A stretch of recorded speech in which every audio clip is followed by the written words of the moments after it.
The cabin stood in the Montana wilderness with no smoke rising from its chimney. It was February of 1895, temperature at 18 degrees below zero, and the cabin of Johann Weber showed no signs of fire. His neighbors assumed he'd frozen to death weeks ago. They figured they'd find his body come spring, another casualty of a man trying to survive frontier winter with inadequate preparation. Some felt guilty for not checking on him sooner. Others said he'd brought it on himself with his strange ideas and refusal to build a proper heating system. But when a mail carrier named Thomas Reed finally made his way to Johann's cabin, breaking trail through snow that reached his waist, he found Johann alive, warm, and working on repairing his traps in shirt sleeves. Inside the cabin, the thermometer read 42 degrees Fahrenheit. 42 degrees. Outside was 18 below. A 60-degree temperature difference. And there was no fire, no stove burning, no wood consumed. No smoke because there was nothing burning. The cabin was heated by a system that had been designed in 1790 in Bavaria, a system that Johann's great-grandfather had documented in journals that Johann carried across the Atlantic when he immigrated. A system that used biological heat, the warmth generated by controlled decomposition and fermentation, to heat living spaces without burning a single stick of wood.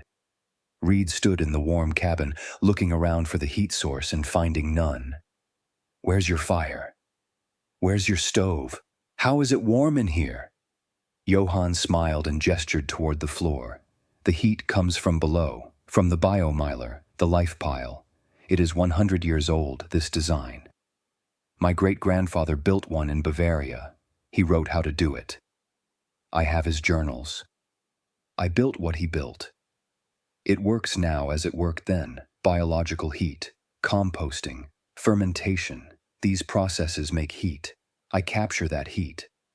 My cabin stays warm all winter. No wood burning, no smoke, just the heat of life itself." Reed stared at him. "You're heating your cabin with rotting stuff? With garbage?" Johann shook his head. "Not garbage. Agricultural waste, manure, sawdust, straw, layered carefully, moisture added precisely. The pile heats itself through decomposition. The heat is captured and brought into the cabin. It is old knowledge, this, from 1790, but everyone forgot. Everyone burns wood now and works themselves to death cutting it. I use biology and stay warm without work." What Johann Weber had rediscovered and implemented was a biomeiler, a bioheating mound, a technology that had been developed in Europe in the late 18th century and then largely forgotten as fossil fuels became available. The principle was elegantly simple. Organic materials decomposing through microbial action generate heat, often substantial heat. A well-constructed compost pile can reach internal temperatures of 140 to 160 degrees Fahrenheit. This heat, if captured and transferred efficiently, can warm living spaces. Johann's great-grandfather, Klaus Weber, had been a Bavarian farmer who experimented with agricultural heating systems in the 1780s and 1790s. He'd documented his most successful design in detailed journals that passed through the family. Johann, immigrating to America in 1891 at age 32, had brought these journals with him. When he established his homestead in Montana, he decided to build his great-grandfather's system rather than rely on conventional wood heating. His neighbors thought he was insane. They said decomposition couldn't produce enough heat. They said he'd freeze. They said even if it worked in Bavaria, it wouldn't work in Montana's severe climate. They said many things.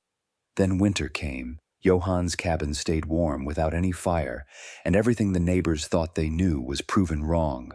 Johann Weber was born in Bavaria in 1859, the great-grandson of Klaus Weber, who had experimented with biological heating systems.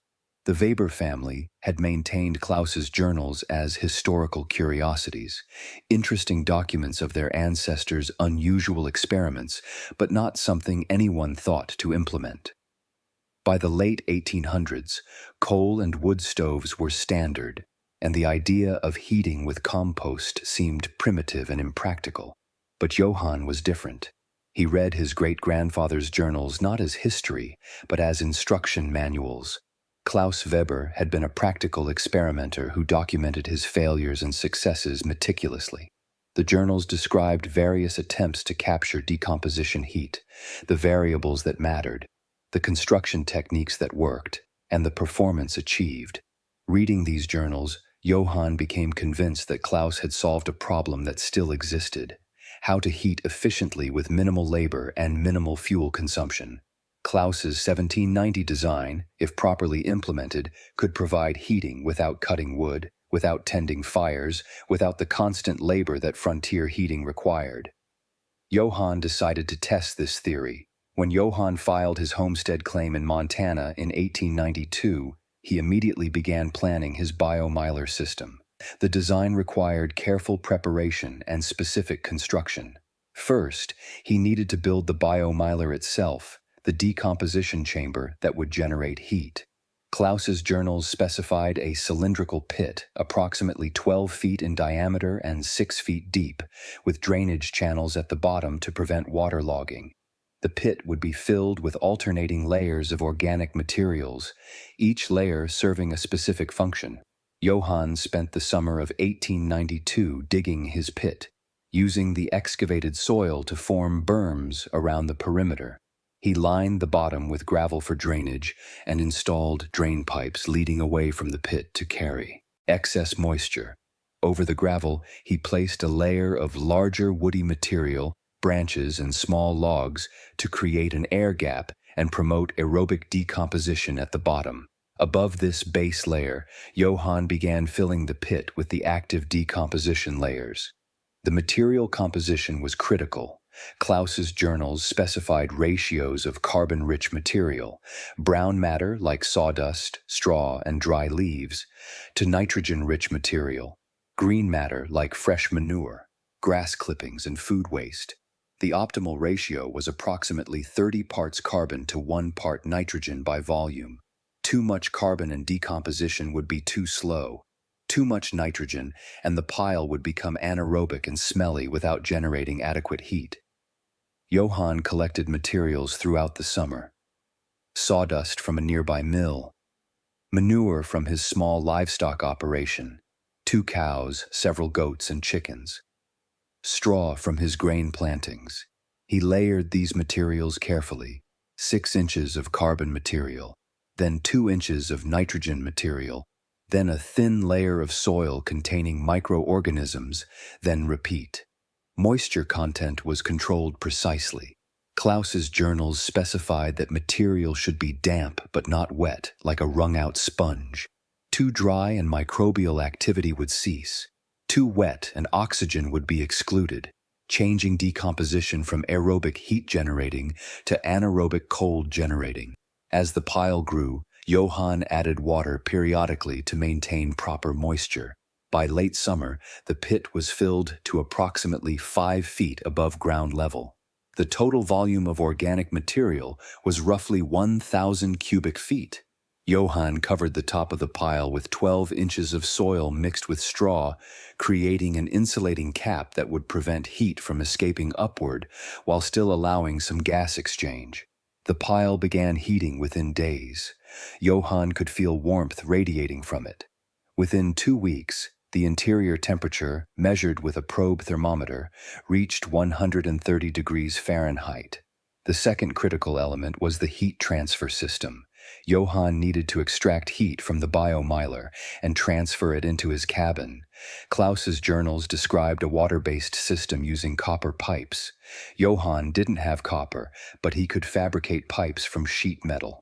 He installed a coil of pipe, approximately 100 feet long, through the center of the biomeiler where temperatures were highest. The pipe entered the pile from one side at ground level, spiraled through the hot core, and exited from the opposite side. Water, or in winter a mixture of water and alcohol to prevent freezing, would circulate through this coil, being heated by the surrounding decomposition. The heated fluid would then flow into the cabin through insulated pipes. Inside the cabin, Johann built a heat exchanger, essentially a radiator, constructed from sheet metal with multiple fins to maximize surface area. The hot fluid from the biomeiler would flow through this radiator, warming the air around it. The cooled fluid would return to the biomeiler to be reheated. The system operated on natural convection, a thermosiphon effect. Hot fluid in the biomeiler coil became less dense and rose, creating flow toward the cabin. Cool fluid returning from the cabin sank and flowed back to the biomeiler. No pumps needed. The system was entirely passive, driven by temperature differences alone. Johann positioned his cabin approximately 20 feet from the biomeiler, close enough for efficient heat transfer, but far enough that the cabin foundation wasn't affected by the decomposition pit. He insulated the connecting pipes by running them through wooden channels filled with sawdust, minimizing heat loss during transit. By October 1892, the system was complete and functioning. The biomeiler was generating heat continuously. The fluid circulation was working. Heat was flowing into the cabin through the radiator. But this was early autumn, still relatively mild. The true test would come in winter. Johann's neighbors watched the construction with amusement and skepticism. A trapper named Samuel Porter examined the biomeiler, the strange mound of soil-covered organic matter, and the pipes running from it to the cabin. "This is the strangest thing I've ever seen. You're trying to heat your cabin with a pile of rot. That'll never work." "It's already working," Johann replied. "Feel the pipes. Feel how hot the water is." Porter touched the insulated pipe and felt warmth. "But that's in autumn when it's warm anyway. Wait until it's 20 below. Your pile will freeze and you'll freeze with it." "Decomposition doesn't stop in cold," Johann said. "The pile generates its own heat. The interior stays hot even when the exterior is frozen. We'll see come January. Either I'll be warm or I'll be dead." "You're betting your life you're right." Porter shook his head. "I think you're betting your life you're wrong, but it's your life to bet." The story spread through the small community. That German fellow was planning to heat his cabin with compost. No wood stove, no fireplace, just a pile of manure and sawdust. He'd freeze by Christmas. Some predicted he'd give up before then and build a proper stove. Others thought he was simply insane, that the isolation had broken him before winter even started. The first real cold came in December 1892. Temperature dropped to 0 degrees with wind. Johann monitored his system carefully. The biomeiler core temperature held steady at 125 to 135 degrees. The fluid circulating through the coil was reaching approximately 110 degrees when it entered the cabin radiator. The radiator warmed the cabin air effectively. Interior temperature stabilized at 40 to 45 degrees. 0 outside, 45 inside, a 45-degree difference with 0 wood burned. Johann was comfortable in his wool shirt, no coat, needed indoors. He cooked on a small spirit stove using alcohol, not for heat, but just for cooking. His total energy consumption for heating was 0.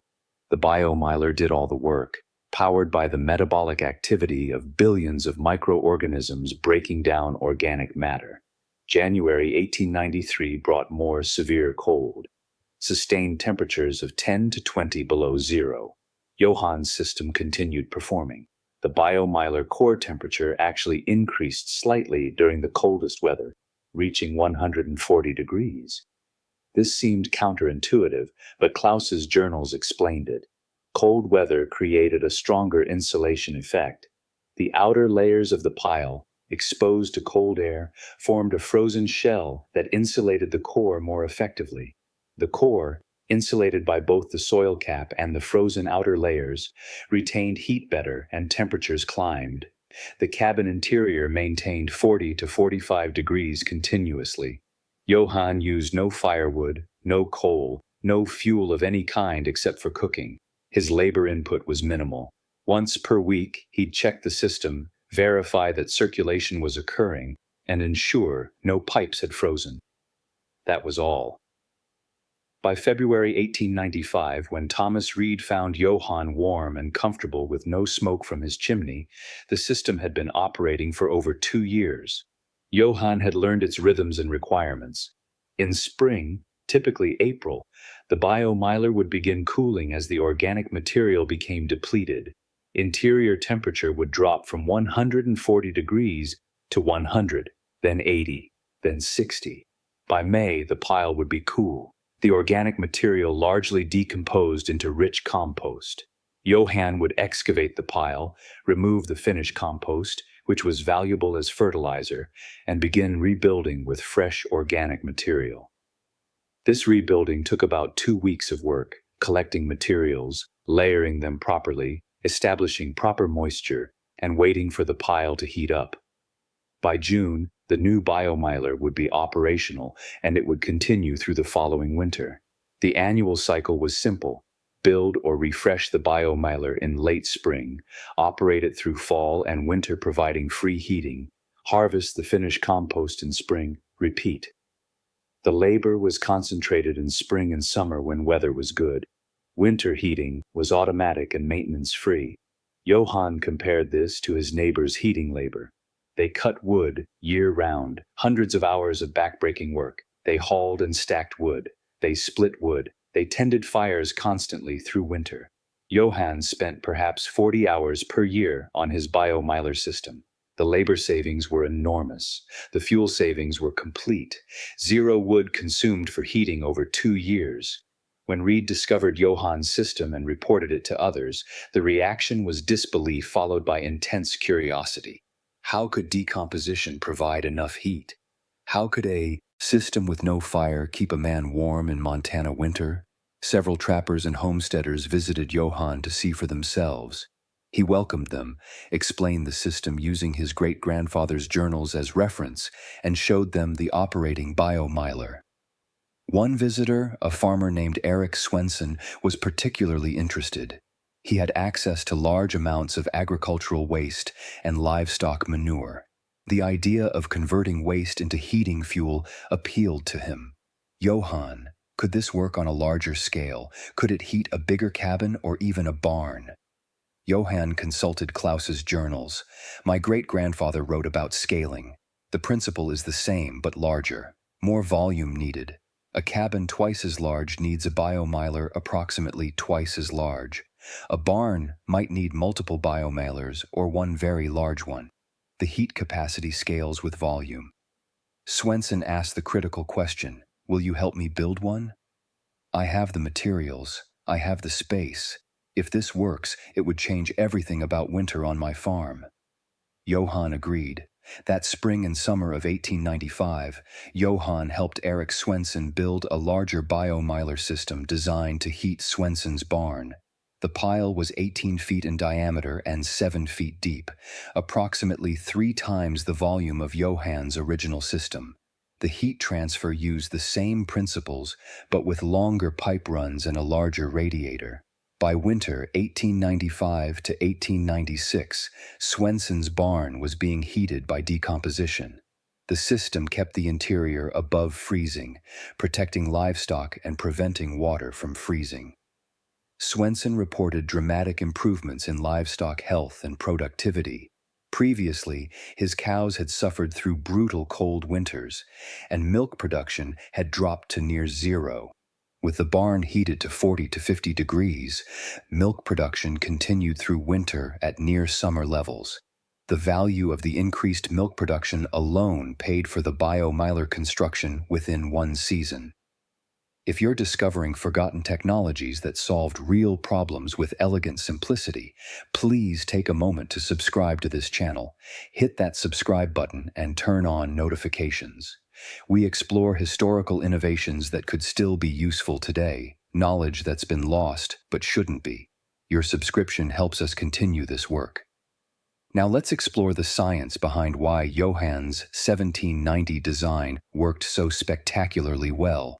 The physics of biological heat generation through decomposition involves microbial metabolism, thermodynamics of organic matter breakdown, and heat transfer mechanisms. First, the biochemistry of composting and heat generation. Decomposition of organic matter is an exothermic process, meaning it releases energy in the form of heat. Microorganisms, primarily bacteria and fungi, break down complex organic molecules into simpler compounds. This breakdown releases chemical energy that was stored in the organic bonds. The energy appears as heat. The specific metabolic pathways vary, but aerobic respiration is the primary heat-generating process. Microorganisms use oxygen to oxidize organic carbon, producing carbon dioxide, water, and heat. The chemical equation is simplified as organic matter plus oxygen yields carbon dioxide plus water plus heat. The amount of heat generated depends on the quantity and type of organic matter. Carbon-rich materials like sawdust and straw have high energy content but decompose slowly.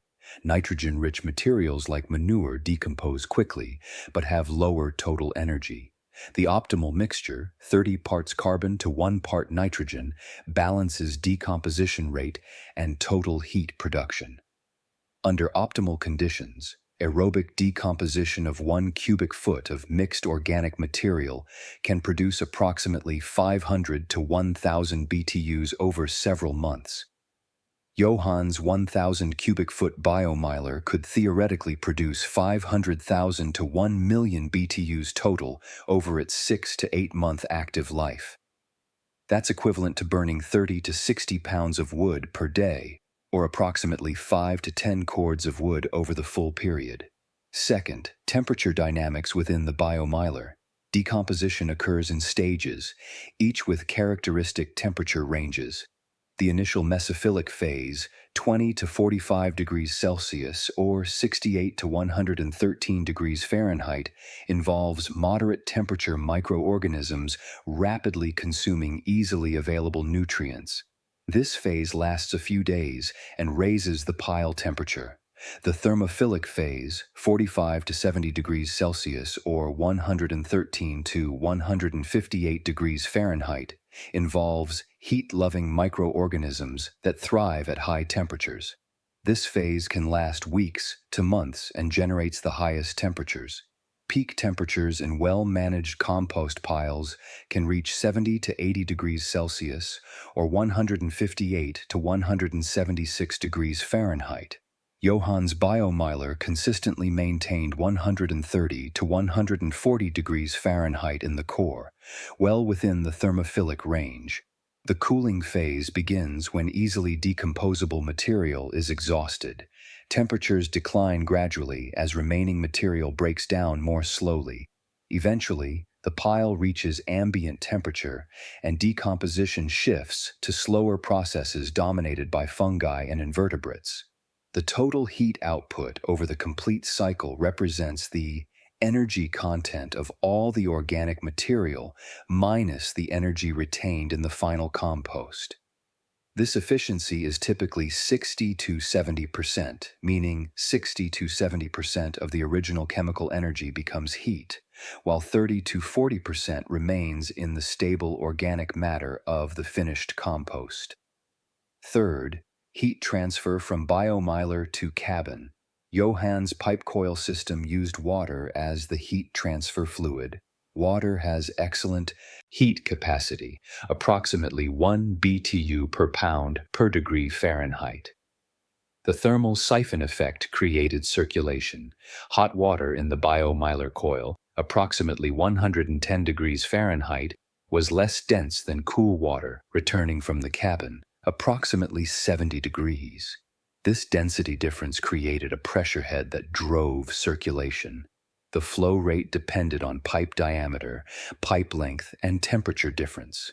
Johann's system probably achieved flow rates of 1 to 3 gallons per minute.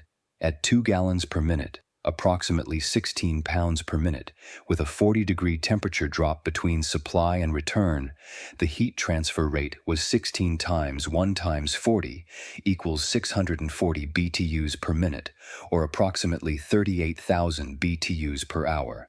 This continuous heat input was sufficient to maintain Johann's well-insulated cabin at comfortable temperature even in severe cold. The fourth factor was cabin heat loss and energy balance.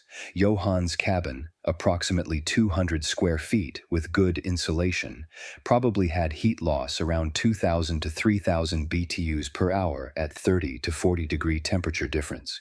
His biomeiler system provided 38,000 BTUs per hour continuously. This was 10 to 15 times more than needed. Why didn't the cabin overheat? Because Johann controlled heat transfer with valves. He could throttle the flow rate, reducing heat input to match heat loss. During moderate weather, he'd partially close the valves, slowing circulation and reducing heat transfer. During severe cold, he'd open valves fully, maximizing heat transfer. This simple control allowed the system to adapt to changing conditions. Fifth, the longevity and maintenance requirements. Klaus Weber's 1790 journals documented biomeilers lasting 6 to 8 months before requiring refresh. Modern composting science confirms this. A well-built compost pile will maintain thermophilic temperatures for 3 to 6 months, depending on size, materials, and management. Johann's experience matched these expectations. His biomeilers operated from late spring through winter, approximately 8 to 9 months. By spring, temperatures would decline as material was depleted. The annual refresh cycle made sense both energetically and agriculturally. Harvest the finished compost in spring when fields need fertilizer. Build a new biomeiler with fresh materials available from spring cleaning and early summer growth. The system produced both heating and high-quality fertilizer, a dual benefit. The mathematical model of the system shows energy balance. 1,000 cubic feet of mixed organic material at average density 30 pounds per cubic foot equals 30,000 pounds of material. At 5,000 BTUs per pound of organic matter, converted to heat with 70% efficiency, total heat available equals 30,000 times 5,000 times 0.7 equals approximately 105 million BTUs. Over 8 months, 240 days, average heat output equals 105 million divided by 240 equals approximately 438,000 BTUs per day, or approximately 18,000 BTUs per hour continuously. Johann's cabin needed approximately 2,000 to 3,000 BTUs per hour. The biomeiler provided 6 to 9 times this amount. The excess capacity meant the system worked even as the pile aged and heat output declined. Early in the cycle, when output was highest, much of the heat was wasted because the cabin couldn't use it all. Late in the cycle, when output had declined to perhaps 5,000 BTUs per hour, the cabin could still be adequately heated. The spread of biomeiler heating technology was extremely limited. Between 1895 and 1900, only 4 biomeiler systems were built in Montana, all directly assisted by Johann. The barriers to adoption were substantial. First, the system required large quantities of organic material. Not every homesteader had access to manure, agricultural waste, and other necessary inputs.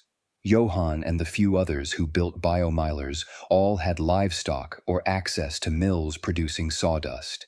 Second, construction required knowledge and skill. The layering ratios, moisture management, and heat transfer design weren't intuitive. Without Johann's guidance and Klaus Weber's journals, most people couldn't successfully implement the system. Third, the concept seemed implausible or disgusting. Heating your home with rotting manure violated cultural sensibilities. Many people couldn't overcome the psychological barrier even when shown working systems. Fourth, wood was abundant in many areas. The labor of cutting wood, while substantial, was familiar and understood.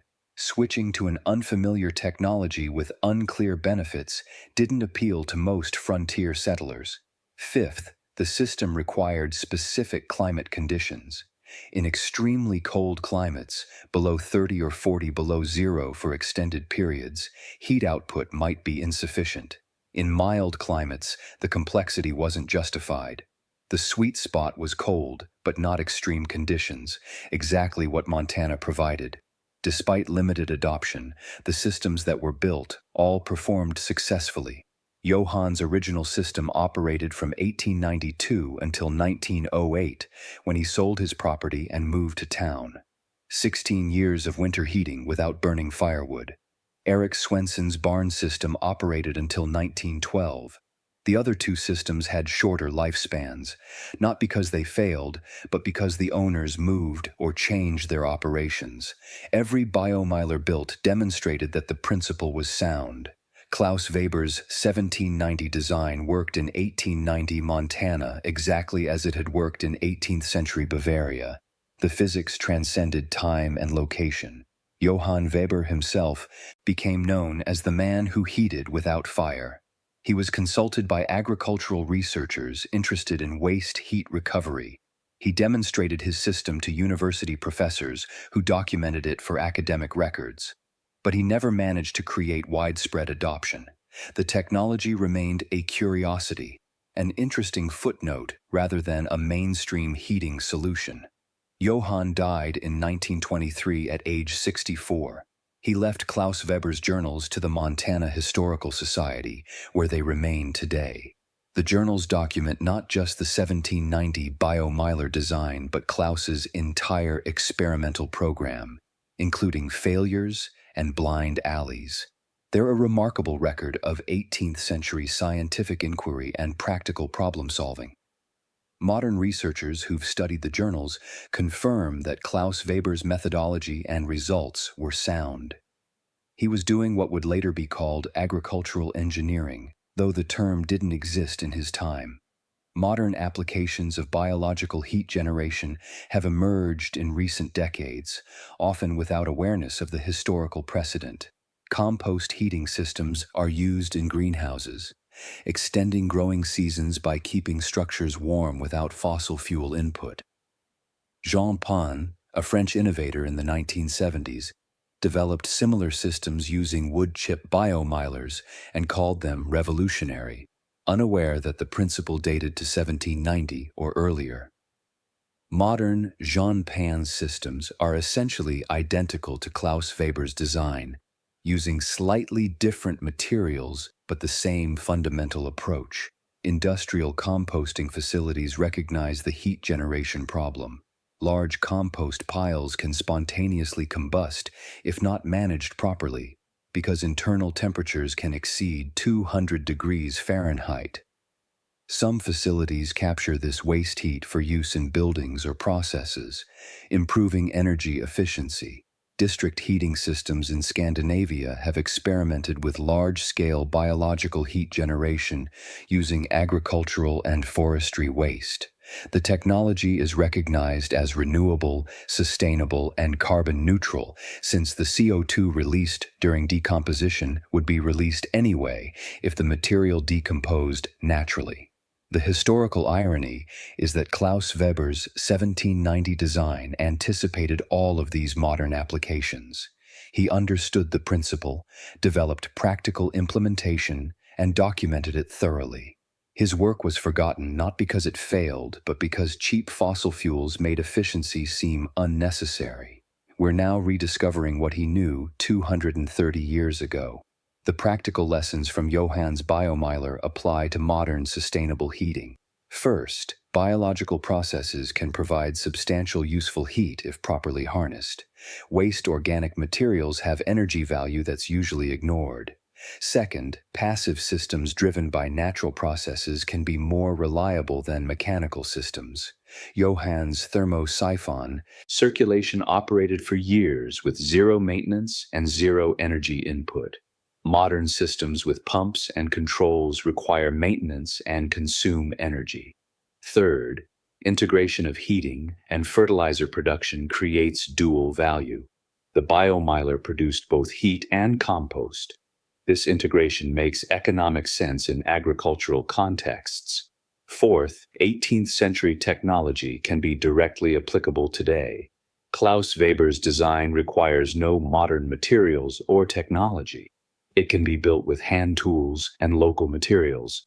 This makes it accessible in developing regions or off-grid situations. Fifth, forgotten knowledge is worth recovering. Academic and practical knowledge from previous centuries often address problems we still face. Systematic searching of historical records can reveal lost solutions. The barrier to adopting biomeiler heating today is primarily awareness. Most people don't know the technology exists or how to implement it. Those who learn about it often can't find detailed information. Klaus Weber's journals are in German and archived in Montana, not widely accessible. Modern compost heating advocates have had to rediscover the principles through experimentation rather than learning from historical documentation. This inefficiency, rediscovering what was already known, is wasteful but common in technological development. Before we conclude, I want to ask one more time. If this story showed you that solutions to modern problems might exist in forgotten historical records, please subscribe to this channel right now. Hit that subscribe button, turn on notifications, and join our community. We dig through history to find innovations that could still change how we live. Your support makes this work possible. Thank you. Everyone said Johann would freeze trying to heat his cabin without fire. They were wrong because they couldn't imagine heat from sources other than combustion. Fire was heat, and heat was fire in their minds. But Johann understood that fire is just one exothermic process among many. Decomposition is also exothermic. Fermentation is exothermic. Life itself generates heat. He didn't need fire because he had life. Billions of microorganisms working in his biomeiler, metabolizing organic matter, generating thermal energy as a byproduct of their activity. His cabin stayed warm, powered by the collective metabolism of countless invisible workers who never rested and never required wages. The 1790 design that everyone forgot was forgotten because it became unnecessary when fossil fuels arrived. But necessity is returning. Energy costs are rising. Sustainability matters. The old solutions are relevant again. Klaus Weber's journals, carried across an ocean and a continent by his great-grandson, demonstrated that we'd solved these problems before. We just forgot. Johann remembered. His cabin, heated without fire for 16 years, proved that remembering was enough. Thank you for watching this story about Johann Weber and the 1790 biomeiler design. If this changed how you think about heat, energy, or what's possible without modern technology, please share it with someone who might benefit. And remember that the solutions to tomorrow's problems might be written in yesterday's journals. Klaus Weber solved efficient heating in 1790. We forgot. Johann remembered. We're forgetting again. Perhaps someone reading this will remember and build a biomeiler in 2025, powered by the same principles that warmed a Bavarian farm in 1790 and a Montana cabin in 1895. The design works. It always worked. The question is whether we're wise enough to use it. Sometimes the future requires remembering the past. Sometimes innovation is rediscovery. And sometimes zero firewood is more than enough.